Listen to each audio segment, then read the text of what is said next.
ძალიან დიდი მადლობა, რომ მონაწილეობთ ჩვენს გადაცემაში.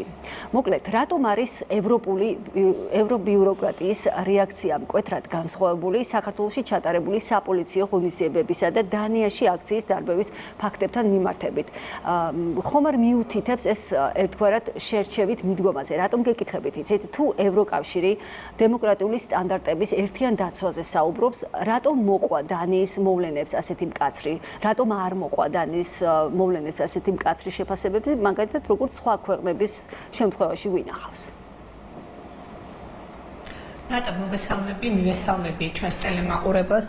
დიახ, კრიზისი ღირებულებითი თვალსაზრისით, რომელიც დღეს ევროპაში მიმდინარეობს, თვალნათელია და ამას ხედავს არა მარტო ქართული საზოგადოება, არამედ ევროპული სახელმწიფოების საზოგადოებებიც და მათთვისაც მინდა დავარწმუნოთ, მიუღებელია მათი ასეთი მიდგომები და ჩვენ ახლა რასაც ვუყურებთ ის, რომ თავიანთ ქვეყნებში ასეთ უხეშ მიტინგი, შვიდობიანი მიტინგის დარბევებისადმი ძალიან ლოიალურები არიან და მიიჩნევენ ჩვეულებრივ გამოხატულებად და მიიჩნევენ, რომ ასეც უნდა მოიქცეს სახელმწიფო, როცა მას საფრთხე ემუქრება, ხოლო საქართველოს შემთხვევაში, როდესაც აშკარად ძალადობრივი ხასიათი აქვს, არა მარტო გმობენ და არა მარტო ეს სულმცირე სიჩუმეს ინარჩუნება ასეთ ღონისძიებების წინააღმდეგ მიმართული სახელმწიფო სამართლებრივი ღონისძიებების გამოყენებასთან დაკავშირებით. არამედ ამის ხელშემწყობ ღონისძიებებსაც აფინანსებენ კი, მე მაგალითად ამ თვალსაზრისით ჩვენ საზოგადოებას მინდა გავახსენო ევროკავშირის მიერ დაფინანსებული ეგრეთ წოდებული მხარდამჭერი აქცია მე ვისროლი მოლოტოვის კოქტეილი, რომელიც იმ ადამიანის მხარდასაჭერად დააფინანსეს, რომელიც პოლიციელის ცოცხლად დაწვას ცდილობდა. აი ეს არის მათი დღევანდელი მიდგომა. ამას რა თქმა უნდა საერთო არაფერი აქვს ღირებულებებთან, არაფერი აქვს საერთო იმ ქრისტიანულ ფასეულობებთან, რომელსაც ემყარება ჩვენი სახელმწიფო და რომელსაც აშენდა სწორედაც ევროკავშირი და აშენდა ეს დასავლური ცივილიზაციები და რომლებითაც დღეს ასე თავი მოაყოთ. ეს არის სწორედ მათი კრიზისი, მაგრამ რეალობა, რასაც ჩვენ ახლა ვუყურებთ, არის ის, რომ დღესდღეობით მსოფლიოში მიმდინარეობს რესურსების გადანაწილებისათვის უდიდესი გლობალური ბრძოლა. და ამ ბრძოლაში არიან გარკვეული დიდი სამხედრო ინდუსტრიული ძალაუფლების მქონე ჯგუფები, რომლებიც ცდილობენ ძალაუფლების ხელში ჩაგდებას და უფრო მეტი რესურსის მითვისებას, ვიდრე ამჟამად აქვს. და რა თქმა უნდა, სწორედ მათი დაფინანსებით, მათი ხელშეწყობით, მათი ლოზუნგებით და მათი ლობირებით ხდება სწორედ ესეთი მიდგომები საქართველოს მიმართ თუ ევროკავშირის შიგნით სხვადასხვა სახელმწიფოების მიმართ. მე აქ მინდა გავიხსენო ერთი შემთხვევა, როდესაც მსგავსი ვითარება იყო საქართველოში და ჩვენ ვიხილეთ არაერთი ბრუტალური მოქმედება ევროპელი სახელმწიფოების პოლიციელების მხრიდან, ეს ხომ არ არის პირველი შემთხვევა, იგივე იყო თქვა მაგალითად გერმანიაში, საფრანგეთში და ასე შემდეგ. როდესაც მე მათ ანუ დასავლეთ პოლიტიკოსებს ვაჩვენე მათ მიერ დარბეული მიტინგების ამსახველი კადრები და ასევე ჩვენს მიერ ასახული მშვიდობიანი, არავითარ შემთხვევაში მშვიდობიანი, არამედ სწორედად ძალადობრივი მიტინგები, მათი პასუხი იყო რაღაც გამოუგნებელი და არა ევროპულს ვერ ვიტყვი, არა ცივილური ადამიანისთვის დამახასიათებელი. მათ ჰქონდათ ასეთი მიდგომა, რომ ჩვენ ვართ განვითარებული დემოკრატიები და ჩვენ გვეპატიება ასეთი მიდგომა და თქვენ არა.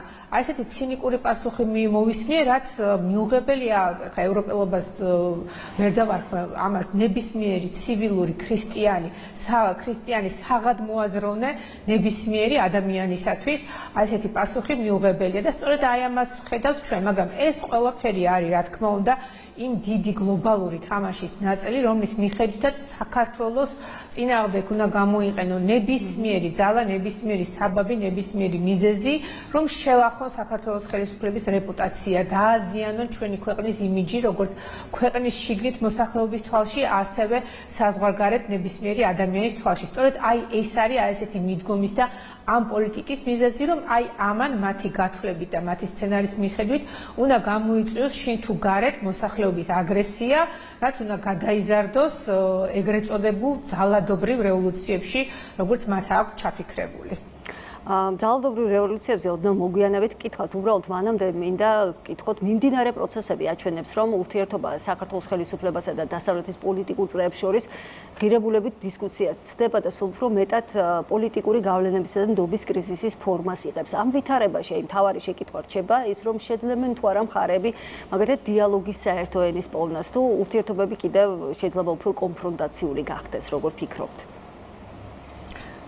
მე ოპტიმიზმით უყურებ მომავალი განვითარების სცენარს და ვფიქრობ, რომ პრაგმატული და ეკონომიკურ ინტერესებზე დაფუძნებული მიდგომები საბოლოო ჯამში გაიმარჯვოს, იმიტომ რომ თუნდაც ეს ბრძოლა, გლობალური ბრძოლა, რომელიც მივახსენებ, მიმდინარეობს რესურსების გადანაწილებისათვის.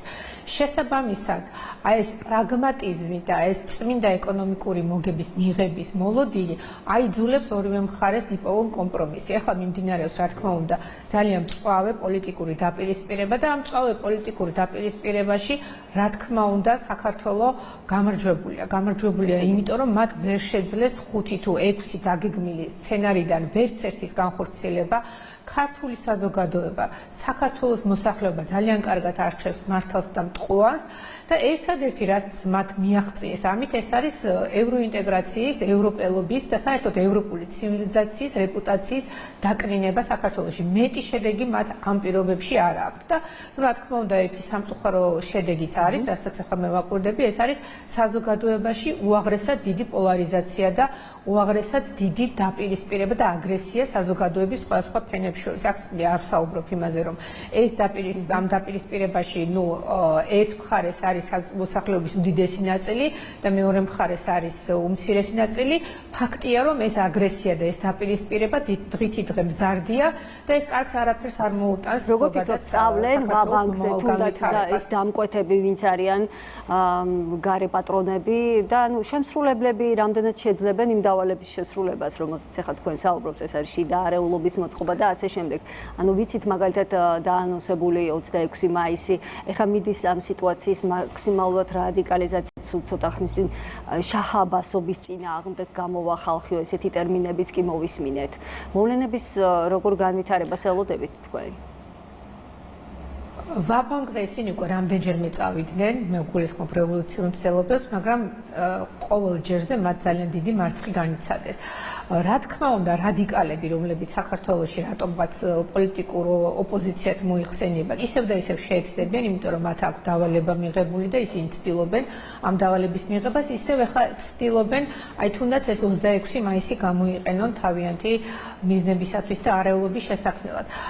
ნიშანდობლივია, რომ ისინი ახლა ცდილობენ არა დამოუკიდებელი რაიმე აქციის ჩატარებას, იმიტომ რომ ხედავენ, რომ მათ მიერ მობილიზებულ, რაც არ უნდა ადრე დაიწყონ მზადება, რაც არ უნდა დიდი ფული ჩახარჯონ, ამ ყველაფერში გამოხმაურება არ აქვს და მაქსიმუმ რაც ციფრიც მომდის, რაც ციფრიც შემიძლია დავასახელო იმას ვაორმაგებ და ვამბობ 5000 ადამიანი შეკრიბონ თავიანთ მიტინგებზე, აი ამას ვერ ახერხებენ, რაც არ უნდა მომზადებულები იყვნენ. და ეხლა ცდილობენ 26 მაისს დაამთხვიონ ეს თავიანთი ღონისძიება, იმიტომ რომ 26 მაისს ისედაც ადამიანები გამოსული არიან გარეთ, ზეიმობენ საქართველოს დამოუკიდებლობის დღეს, ვიცით რომ სამთავრობო სტრუქტურები გეგმავენ არაჩვეულებრივი ღონისძიებების მოწყობას საქართველოს სხვა ლოკაციებზე, მათ შორის დედაქალაქში, რომელიც მიეძღვნება ჩვენი სახელმწიფოს დამოუკიდებლობის დღეს და ამასთანავე ჩვენი სახელმწიფო რელიგიის 17 საუკუნის წლისთავს, ასე ვთქვათ. და აი ეს დიდი გრანდიოზული დღესასწაული, რომელზედაც ძალიან ბევრი ბავშვი, მოზარდი, მოხუცი თუ ახალგაზრდა გამოვა და იზეიმებს, მათ აი ამ ხალხის რაოდენობის მითვისება უნდათ და უნდათ ეს ყველაფერი წარმოაჩინონ ისე, რომ ვითომ მათ დაძახილზე გამოვიდა საზოგადოება. როგორც ჩანს, მათ ეს ჭირდებათ თავიანთი უფროსებისათვის თავის მოსაწონებლად, იმიტომ რომ თვითონ ვერ ახერხებენ მიტინგზე ხალხის გამოყვანას და ალბათ მოატყუებენ თავიანთ დამკვეთებს, რომ აი ჩვენ გამოვიყვანეთ ეს ხალხი. რა თქმა უნდა, მათი ეს ცდილობაც განწერული იქნება, მე დარწმუნებული ვარ, რომ დღესასწაული ყველგან ჩატარდება ისეთ მაღალ დონეზე, როგორც ეკადრება საქართველოს და როგორც ეკადრება ქართულ ხალხს და ჩვენს დამოუკიდებლობას და ისინი ამჯერადაც დამარცხდებიან, თუმცა მე ვფიქრობ, რომ ცდილობები ისევ და ისევ გაგრძელდება, იმიტომ რომ ეს ბრძოლა, რომელიც მიაღნიშნეთ რესურსების გადანაწილებისათვის, ჯერ არ დასრულებულა და ჯერ დასრულების პირი არც უჩანს, ასე რომ ცდილობები კიდევ იქნება. დიახ, ამ ცდილობებში თუ შეგვიძლია განვიხილოთ მაგალითად სხვადასხვა ელჩების მხრიდან გაკეთებული განცხადებები. მაინტერესებს, რამდენად სწორია მაგალითად Deep State-ის თემის სრულად კონსპირაციად გამოცხადება, როდესაც ამ ტერმინს მაგალითად ჩრდილოვანი გავლენების არსებობას ზოგადად თავად დასავლელი კონსერვატორები, პოლიტიკოსებიც ხშირად განიხილავენ. რატომ იქცა საქართველოში მოქმედი ზოგიერთი უცხოელი დიპლომატი პოლიტიკური დაპირისპირების ერთ-ერთ თავად ფიგურად ხომ არ აზიანებს ეს ერთგვარად დიპლომატიური ინსტიტუტის ნეიტრალიტეტს? ამ შემთხვევაში პეტერ ფიშერის განცხადებებს გულისხმობ. უცხოელი ელჩების გამოყენება არ არის ახალი პრაქტიკა. ისინიც დავალების ერთ-ერთი რიგითი შემსრულებლები არიან და სხვათა შორის საერთო არაფერი არ აქვს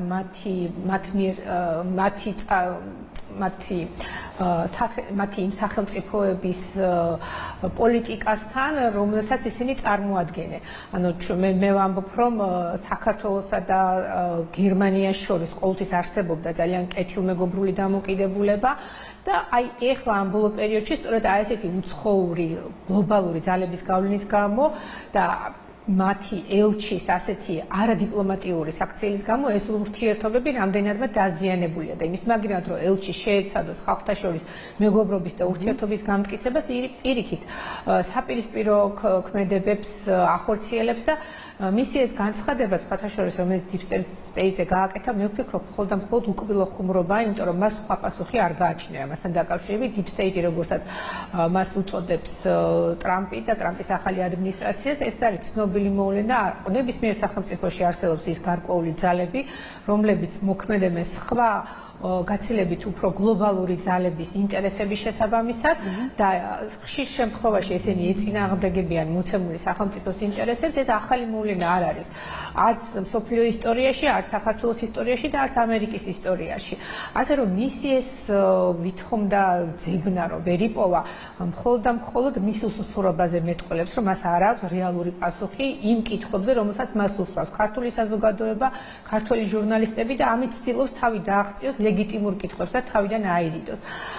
ის ფაქტი რომ ის მალე პენსიაში გავა, რა თქმა უნდა, კარგია და მე ვიმედოვნებ, რომ ისეთი ელჩი იქნება წარმოგზავნილი საქართველოში, რომელიც შეეცდება სულ მცირე ხელი შეუწყოს ურთიერთობების გაჯანსაღებას. თუმცა ესეთი შესაძლებლობაც არ უნდა გამოვრიცხოთ, რომ ისეთი ადამიანის მოინახოს, რომელიც ისევ კვლავ აი ამ გლობალური დაკვეთების შემსრულებელი იქნება. თუმცა მე რასაც ვაკვირდები, სულ უფრო და უფრო უჭირს ამ ბოლო პერიოდში აი გლობალური ომის პარტიას უწოდებ თუ Deep State-ს არ აქვს მნიშვნელობა, ისეთი ადამიანების ნახვა, რომლებიც საკუთარი რეპუტაციის დაზიანების რისკის ფასად მზად არიან ასეთი არაკორექტული, არასამართლიანი და საერთაშორისო სამართლისათვის შეუფერებელი განცხადებები გააკეთო. კი ბატონო. ძალიან დიდი მადლობა ხალხის ძალის საერთაშორისო ურთიერთობათა მდივანი ეკა სეფაშვილი საუბრობდა პირდაპირ ეთერში.